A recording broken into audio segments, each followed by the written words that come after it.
Film dibuka dengan memperlihatkan dua master kungfu dari klan elang dan klan ular, di mana guru besar klan elang yang bernama Master Sheng berniat untuk menghabisi semua orang dari klan ular, termasuk sang guru besar klan ular yang bernama Master Chow. Kedua klan ini memanglah musuh bebuyutan sejak zaman dulu. Master Sheng sudah membantai setidaknya lebih dari 3.000 murid dari klan ular, dan hingga bisa dipastikan klan ular akan punah dari muka bumi. Namun, meski klan ular sudah habis, masih ada dua pewaris jurus ular yang masih hidup. Dia adalah anak sang guru besar yang bernama Cao Cici dan satu orang lagi yang bernama Pai Chang Tian, yang merupakan dedengkot di perguruan ular. Demi membawa nama klan ular, Master Chow pun bertarung sampai mati melawan Master Sheng.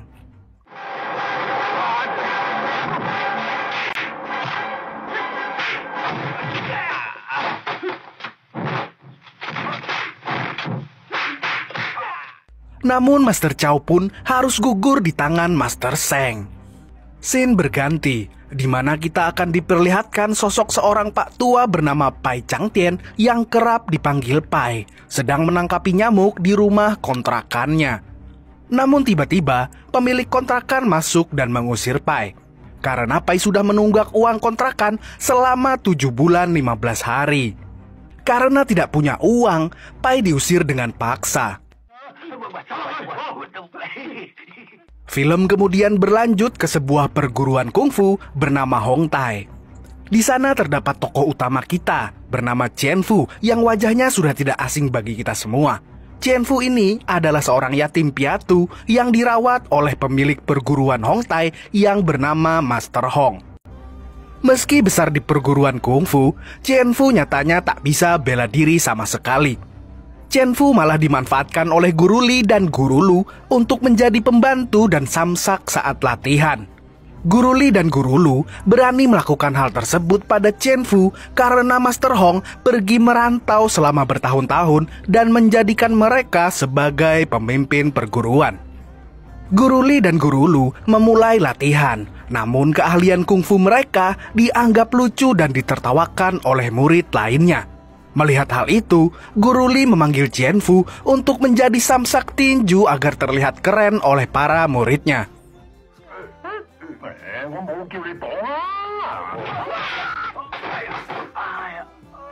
Chen Fu yang babak belur kembali ke kamarnya yang kumuh yang terletak di belakang perguruan. Ia sedih karena dirinya seringkali dijadikan samsak berjala oleh Guru Li dan Guru Lu. Di sana juga ada Chan, juru masak perguruan yang mencoba untuk meredam amarah Chen Fu. Di sisi lain, Pai yang menjadi tunawisma memutuskan untuk beristirahat di depan perguruan kungfu bernama Hong Wei. Di dalam perguruan Hong Wei sedang ada penerimaan murid baru yang bernama Tao. Ayah Tao ingin anaknya yang gendut itu menjadi master kungfu.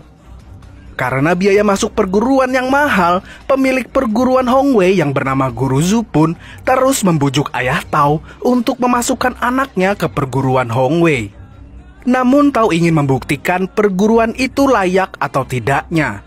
Tao menyuruh perwakilan murid perguruan Hong Wei untuk memecahkan tumpukan batu dengan 1 kali pukulan. Guru Zhu yang menginginkan uang akhirnya menyuruh murid terkuatnya untuk menuruti permintaan Tao. Tumpukan batu pun bisa dipecahkan, membuat Tao yakin untuk masuk ke perguruan tersebut. Namun ternyata tangan murid yang memecahkan batu tadi bengkak, dan Tao pun mengurungkan niatnya untuk masuk perguruan Hong Wei dan memilih untuk mencoba perguruan Hong Tai. Ketika Guru Zhu mencoba mengejar Tao, ia mendapati Pai tidur di depan perguruannya dan menganggap Pai adalah pembawa sial. Guru Zhu yang kesal menyuruh muridnya untuk mengusir Pai. Kemudian muncullah Xian Pu yang mencoba menolong Pai. Namun Xian Pu yang tidak bisa gelut harus dihajar oleh murid perguruan Hong Wei. Di sini Master Pai memberikan bantuan kepada Xian Pu.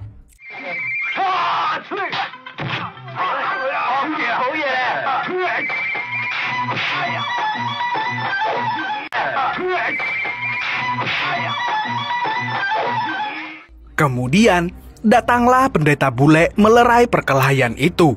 Pai dan Qianfu memanfaatkannya untuk kabur. Qianfu kemudian mengajak Pai untuk tinggal di belakang perguruan Hongtai. Qianfu juga memperkenalkan kucing kesayangannya dan mereka pun bersantai dengan meminum semangkuk teh pucuk harum. Pai yang tak suka meminum teh panas menyuruh Qianfu untuk menggantinya dengan teh yang sudah dingin. Kemudian datanglah Chan dan Qianfu mengenalkan Pai sebagai pamannya. Di sisi lain, Tao ingin mendaftar di perguruan Hongtai dan lagi-lagi ia menyuruh murid perguruan Hongtai membuktikan kekuatan dengan memukul batu. Guru Li pun menolak permintaan Tao karena hal itu hanya dilakukan oleh ahli kungfu amatiran. Sebagai gantinya, Guru Li menyuruh Chan untuk memanggil. Pai pun mencoba untuk menghibur dengan atraksi memainkan mangkok.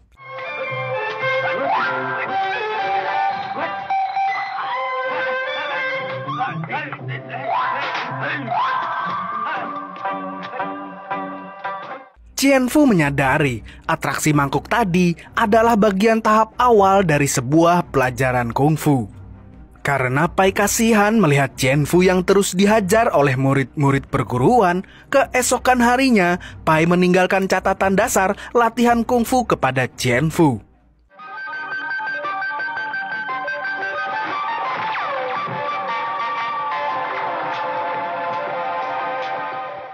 Singkat cerita, Pai dikejutkan oleh kehadiran anak buah Master Sheng yang siap membunuhnya, karena Pai adalah satu-satunya penerus klan ular.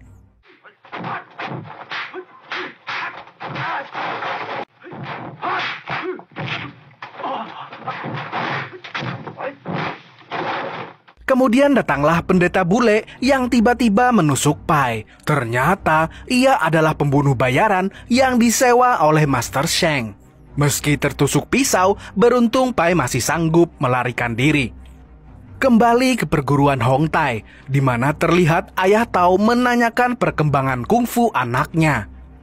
Untuk membuktikan sang anak sudah berkembang, ia meminta Guru Li untuk mengujinya. Dan lagi-lagi, Qianfu lah yang dijadikan lawan Tao.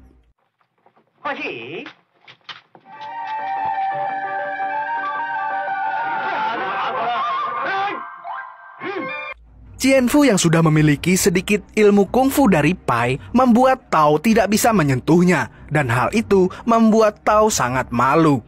Melihat Tao dipermalukan, sang ayah pergi dan memutuskan untuk pindah ke perguruan Hongwei. Guru Li yang kesal karena salah satu muridnya pergi, lantas menghukum Qianfu dan mengusirnya dari perguruan Hongtai. Qianfu pergi dengan keadaan kesal. Saat tengah melampiaskan kemarahannya, ia pun melihat Pai yang sekarat dan segera menyelamatkannya. Qianfu lalu mencuri obat dari perguruannya, lalu mengobati Pai. Sementara itu, Master Sheng dan anak buahnya sudah mulai mendapat petunjuk tentang keberadaan Cao Cici, anak pewaris jurus ular, dan siap membunuhnya. Singkat cerita, Master Pai akhirnya sembuh. Pai yang melihat adanya potensi dan kebaikan di dalam diri seorang Qianfu memutuskan mewariskan jurus ularnya kepada Qianfu. Dan tibalah hari di mana Pai mengajarkan jurus klan ular kepada Qianfu.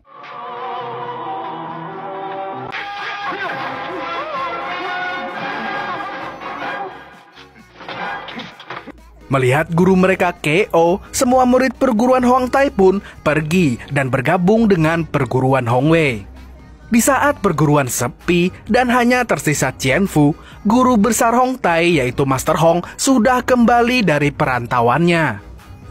Qianfu lalu menceritakan kejadian tadi ke gurunya yang membuat Master Hong marah besar lalu mendatangi perguruan Hongwei.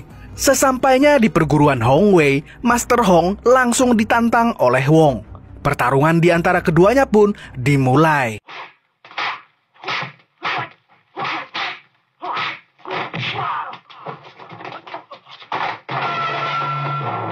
Namun Master Hong harus dikalahkan oleh Wong. Melihat hal itu, Qianfu melempar sepatu kepada Wong. Wong pun menantang Qianfu untuk adu jotos.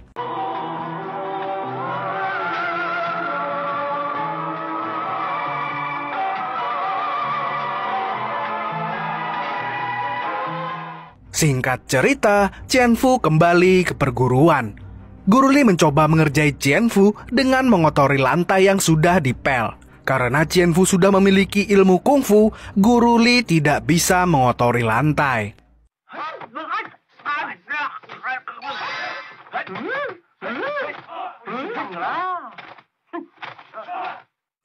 Tak lama berselang, mereka kedatangan tamu dari perguruan Hongwei yang membawa salah satu murid terkuatnya yang telah memenangkan banyak turnamen besar. Ia bernama Wong. Wong menantang perguruan Hongtai untuk berduel. Dengan segala ilmu bela diri yang lumayan tinggi, Wong pun mampu mengalahkan Guru Li dan Guru Lu. Wong pun menantang Qianfu untuk adu jotos.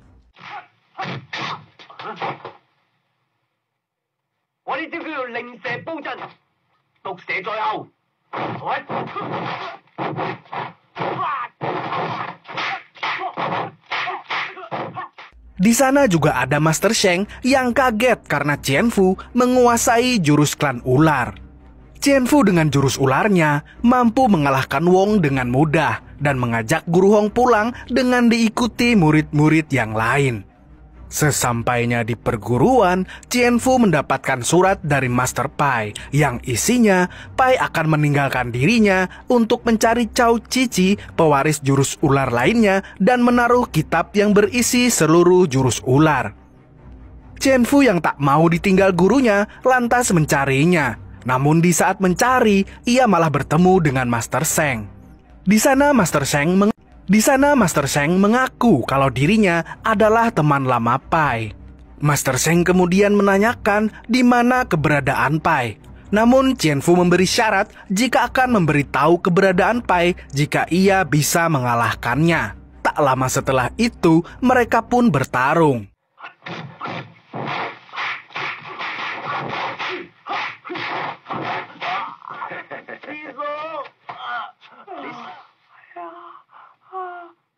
Dalam pertarungan itu, Qianfu harus kalah, dan Qianfu lalu mengatakan jikalau Pai sering menginap di tempatnya, dan dengan polosnya, Qianfu berkata akan mengabari Master Sheng jikalau Pai ada di tempatnya. Ketika sampai di kamarnya, Qianfu terkejut mendapati kitab jurus ularnya sudah dirobek-robek oleh seseorang. Akan tetapi, ia menganggap ini semua adalah ulah kucingnya. Qianfu pun mencari kucingnya, namun saat ketemu, ia mendapati kucingnya tengah berkelahi dengan seekor ular kobra dan berhasil membunuh ular tersebut. Dari sinilah Qianfu mendapatkan sebuah ide untuk menggabungkan jurus ularnya dengan jurus cakar kucing.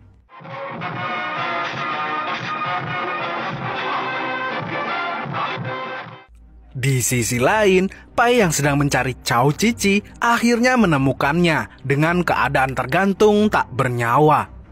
Rupanya itu adalah ulah anak buah Master Sheng. Melihat hal itu, Pai pun bertarung dengan anak buah Master Sheng itu.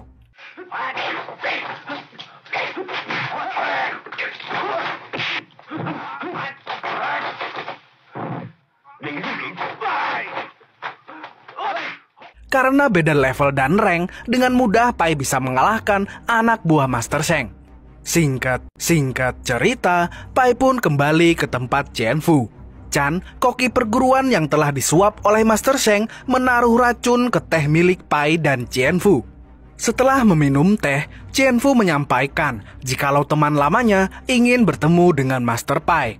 Qianfu menyuruh Master Pai untuk menunggu sebentar dan ia akan memanggil temannya. Ketika Qianfu dan Master Sheng datang, Master Pai sudah menghilang. Master Sheng pun segera mengejar Master Pai dan disusul oleh Qianfu. Di tengah jalan, Qianfu dihentikan oleh pendeta bule dan mereka pun bertarung.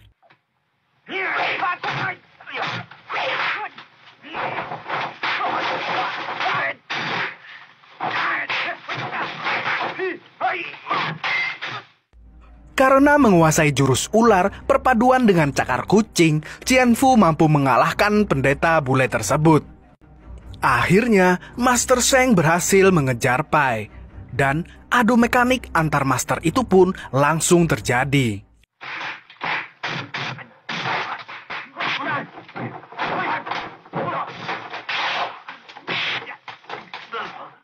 Karena sudah uzur, Pai pun harus tersungkur.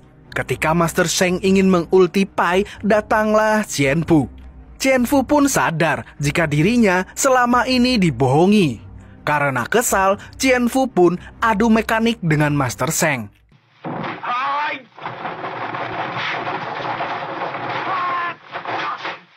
Master Sheng kebingungan karena Qianfu menggunakan jurus yang belum pernah ia lihat sebelumnya. Qianfu segera mengulti Master Sheng dengan jurusnya, dan Master Sheng pun KO. Tak lama kemudian, Chan pun datang dan ingin menusuk Qianfu. Namun serangan Chan bisa dihentikan oleh Master Pai. Chan pun mengatakan bahwa mereka berdua akan segera koit karena Chan telah menambahkan racun pada teh yang diminum Pai dan Qianfu. Tapi karena Pai yang tak suka meminum teh panas, akhirnya teh beracun itu telah diganti oleh Qianfu. Merasa dihianati, Qianfu lalu mengulti Chan. Dari sinilah jurus gabungan milik Qianfu diberi nama oleh Master Pai. Jurus itu bernama Snake in the Eagle Shadow, yang berarti ular dalam bayangan elang. Dan film pun selesai. Gimana? Seru kan filmnya? Film ini termasuk film jadul banget, di mana kakek saya Jackie Chan masih terlihat muda. Menurut saya, film ini termasuk film kungfu khas Jackie Chan banget lah. Dan yang pasti, gerakannya lucu-lucu walaupun lagi gelut.